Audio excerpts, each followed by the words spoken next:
Unang gawa, palpak agad, Diyos ko dahil. Kung hindi nyo napapansin ay may donut dun sa gilid. Hindi kasi siya umalsa, ewan ko ba kung bakit. Cheesy mini donut nga ang pa-order natin ngayong araw at may nagre-request. Yun nga lang, dahil siguro sobrang init itong ating mini donut maker ay nasusunog ang ating cheese. Kaya naman, inulit ko na lang ang paggagawa ko nito, Diyos ko dahil. At least alam natin na ang mini donut maker pala kapag maraming cheese ay nakakasunog din at hindi maganda. Pero syempre, yung nasa gilid na donut ay kakainin pa rin natin at sayang. At yung pangalawang sala nga natin ay okay na. Kinuntian ko na lang dyan ng cheese para naman hindi masunog. Salamat nga po pala ni Ninang Chuchay at lagi talagang na-order ng aking mini donut. At itong flavor na to ay siya po ang nag-request nito. At muntik ko na nga makalimutan ngayon kasi maghapong naglaba ang motherhood nyo. Naalala ko nung pagkatapos ko ay may order pala ngayon. Kaya naman dali-dali na ako dyan naligo at sisimulan ko na nga itong pagluluto. At natuwa naman ako kasi panibagong flavor na naman ang gagawin natin ngayong araw. Sumobra nga lang ang lambot ng ating donut ngayon pero kay bum-bum naman at malinamnam. Ngayon ko talaga napatunayan na hindi araw-araw Pasko kasi hindi ko siya mapaalsa kagaya ng mga ginagawa ko dati. Ano bang problema, Diyos ko day? Ang sabi nga ni Papa Bernard ay baka daw hindi ko pinirihit ang ating maker kaya ganun. Pero yung mga sumunod ay naging okay naman na yung ating mini donut kaya naman magdidip na tayo sa white chocolate. 2 box nga ang pa-order natin ngayon at dahil daw baka mabitin siya. Pasensya na nga lang kayo at marami talagang maingay sa paligid, hindi na maiwasan. At syempre, yung ating white chocolate ay bagong luto din, kaya naman bago i-deliver sa inyo ay mainit-init pa.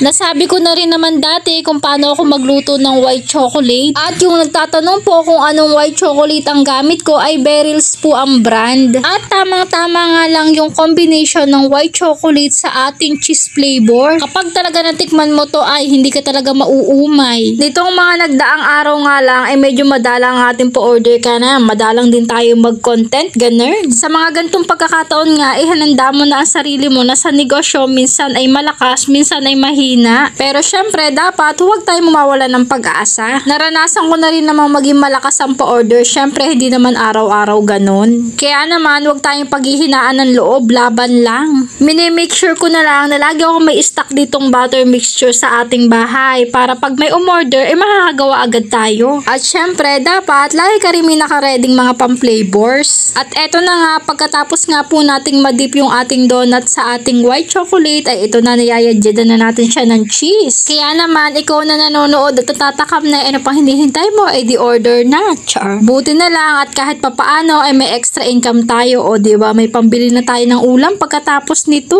Kahit sa konting halaga ay may saya na ang motherhood nyo at pinaghirapan nyo. Hindi pa nga ako nakontento at tinagdagan ko pa yun ng cheese para lalong mas masarap. Bibili na nga rin tayo ng itlog at wala na rin palang tayong stock. Sa paggagawa kasi ng mini donut ay talaga namang hindi mawawala ang itlog. At pagkatapos nga natin mayadyadan ng cheese ay charan! Ready na i-deliver ang ating cheesy mini donut. Salamat po!